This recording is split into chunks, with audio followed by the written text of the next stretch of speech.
നിങ്ങളുടെ favourite shows ഇനി ഒരിക്കലും മിസ്സാവില്ല. ഇപ്പോൾ C5 കാണും നിങ്ങളുടെ ഫേവറേറ്റ് ഷോസ് തികച്ചും സൗജന്യമായി. അച്ഛൻ എന്നെ ചെറുപ്പം മുതൽ വഴക്ക് പറഞ്ഞിരുന്നത് അച്ഛന് എന്നോട് സ്നേഹം ഇല്ലാത്തതുകൊണ്ടായിരുന്നു. ഇപ്പൊ അച്ഛൻ എന്നോടൊരു അലിവ് തോന്നി. അപ്പൊ രാജുവിന് മുൻപ് അച്ഛൻ എന്നോട് ഉണ്ടായിരുന്നത് പോലെ വെറുപ്പും ഇഷ്ടക്കുറവും ഒക്കെ.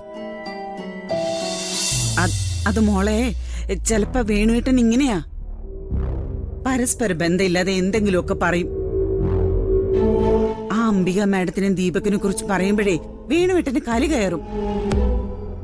ആ ദേഷ്യത്തിന് ആരുടെ പേരങ്ങ് പറഞ്ഞു പോയതാ. ഞാനേ നിങ്ങൾക്ക് കുടിക്കാൻ ചായ എടുക്കാം, ക്ഷീണിച്ചു വന്നതല്ലേ.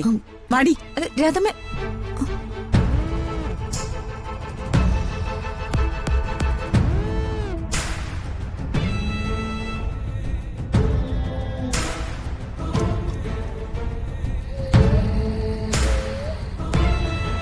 ചെറിയ കുറച്ച് പ്രശ്നങ്ങളൊക്കെ ഉണ്ടായിരുന്നെങ്കിലും സമാധാനമുള്ളൊരു ജീവിതമായിരുന്നു എന്റേത്.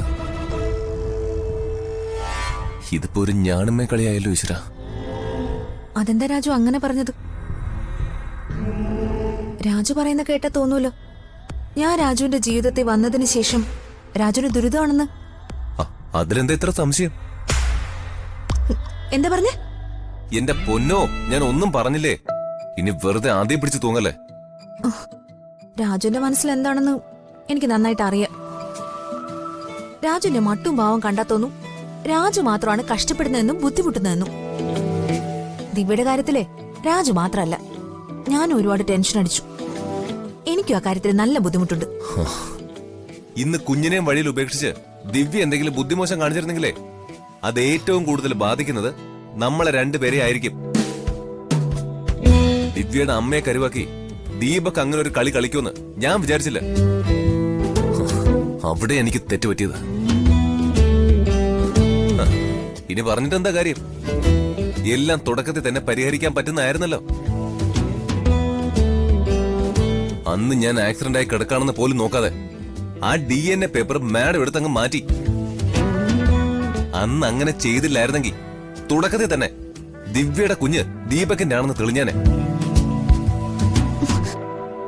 രാജു, അതെനിക്ക് പറ്റി വലിയൊരു തെറ്റാണെന്ന് ഞാൻ പറഞ്ഞില്ലേ? വീണ്ടും വീണ്ടും അത് പറഞ്ഞു എന്നെ വിഷമിപ്പിക്കുന്നത് വളരെ മോശം. അല്ലെങ്കിലും ഒരുമാതിരിപ്പെട്ട എല്ലാ കുടുംബത്തിലും ഭാര്യ ഭർത്താക്കന്മാർക്കിടയിൽ പ്രശ്നം ഉണ്ടാവുന്നത് ഇങ്ങനൊക്കെ തന്നെയാ. വെറുതെ കഴിഞ്ഞ കാര്യങ്ങള് ഓരോന്നും പറഞ്ഞുകൊണ്ടേയിരിക്കും. അത് കൊള്ളാലോ. അപ്പോ നമ്മള് ഭാര്യ ഭർത്താക്കന്മാരാണെന്ന് മാഡം അങ്ങ് തീരുമാനിച്ചോ? സോറി, ഞാൻ അങ്ങനെയല്ല ഉദ്ദേശിച്ചത്. പെട്ടെന്ന് സംസാരിച്ചു വന്ന ഒരു ഫ്ലോയില് ഞാൻ അറിയാതെ പറഞ്ഞതാ. രാജു ഇനി അത് പറഞ്ഞ് വലുതാക്കി ഒരു ഇഷ്യൂ ആക്കണ്ട. യോ, ഞാൻ ഒരു ഇഷ്യൂ ആക്കുന്നില്ലേ. അല്ലെങ്കിൽ ഋതിക മാഡം പറയുന്നതും ചെയ്യുന്നതാണല്ലോ ശരി. എന്ത് തെറ്റ് ചെയ്താലും പിന്നെ ഇംഗ്ലീഷിലെ സോറി എന്നൊരു 4 അക്ഷരം പറഞ്ഞ പിന്നെ അനുഭവിക്കുന്നവര് വാ തുറക്കാൻ പാടില്ലല്ലോ. അതാണല്ലോ മാനേഴ്സ്. രാജു എന്തിനാ ഇങ്ങനെയൊക്കെ സംസാരിക്കുന്നെ? എനിക്ക് ഇങ്ങനെ സംസാരിക്കാനേ അറിയൂ. ഇതിലും നല്ലത് രാജു സംസാരിക്കാതിരിക്കുന്നത്. ശരി, ഞാൻ സംസാരിക്കുന്നില്ല. സംസാരിക്കണ്ട.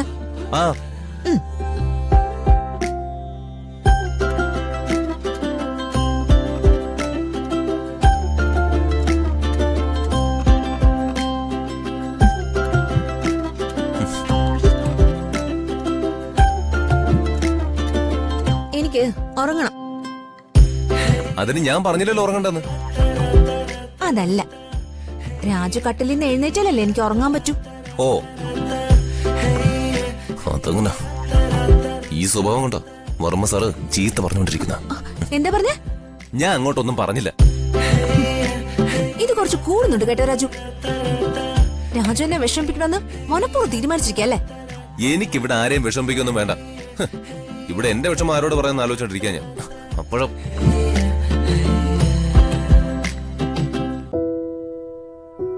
അച്ഛൻ എന്നെ ചെറുപ്പം മുതൽ വഴക്ക് പറഞ്ഞിരുന്നത് അച്ഛന് എന്നോട് സ്നേഹം ഇല്ലാത്തത് കൊണ്ടായിരുന്നു. ഇപ്പൊ അച്ഛൻ എന്നോട് എന്നോടൊരു അലിവ് തോന്നി. അപ്പൊ രാജുവിന് മുൻപ് അച്ഛൻ എന്നോട് ഉണ്ടായിരുന്നത് പോലെ വെറുപ്പും ഇഷ്ടക്കുറവും ഒക്കെ.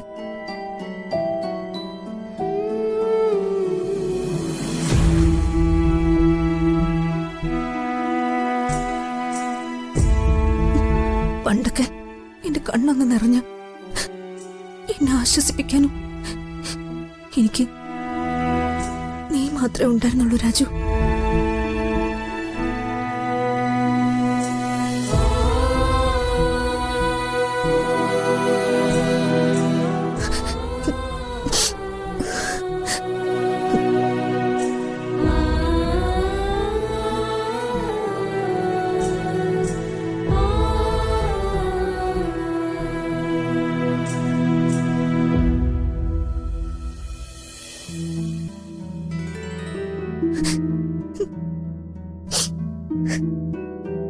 രാജു രാജു ഒരു വലിയ പ്രശ്നമുണ്ട്. മേഡം പേടിക്കണ്ട. മാഡം പേടിക്കുന്ന പോലെ ഒന്നും സംഭവിക്കില്ല. ഞാൻ എത്രയും പെട്ടെന്ന് അവിടെ എത്താം. വേഗം വാ രാജു, എനിക്ക് പേടിയാവുന്നു.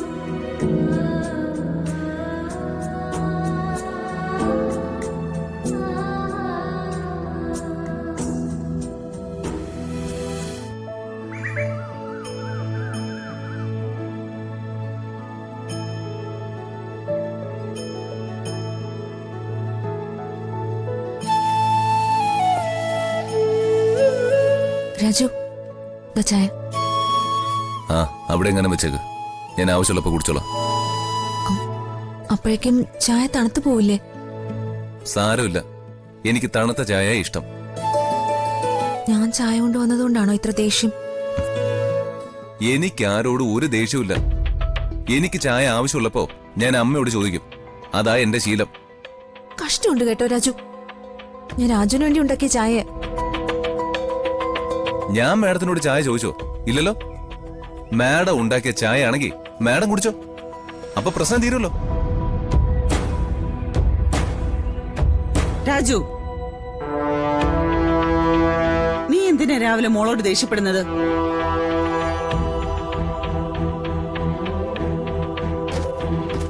രാധമ്മേ, ഞാൻ ചായ ഉണ്ടാക്കി കൊടുത്തപ്പോ രാജുവിന് ഒരേ വാശി. ചായ ഇപ്പൊ കുടിക്കുന്നില്ലെന്ന്. അതെന്താടാ?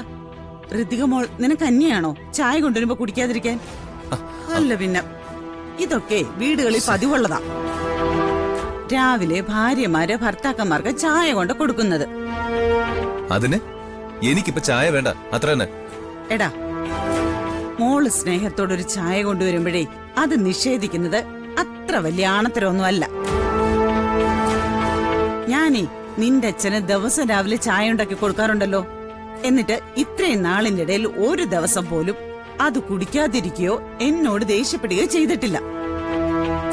നീയാര്, രാജാവോ? എടാ, വിവാഹം കഴിച്ചുകൊണ്ടുവന്ന പെൺകുട്ടികളെ മനസ്സ് വിഷമിപ്പിച്ച ഒരു കാലത്തും ഗതി പിടിക്കില്ലേ? അമ്മേ, എടാ, നിന്നോടാ പറഞ്ഞത്. ചായ വാങ്ങിച്ചു കുടിക്കടാ. ഡൗൺലോഡ് ചെയ്യൂ C5 ആപ്പ്. കാണൂ എല്ലാ എപ്പിസോഡുകളും സൗജന്യമായി.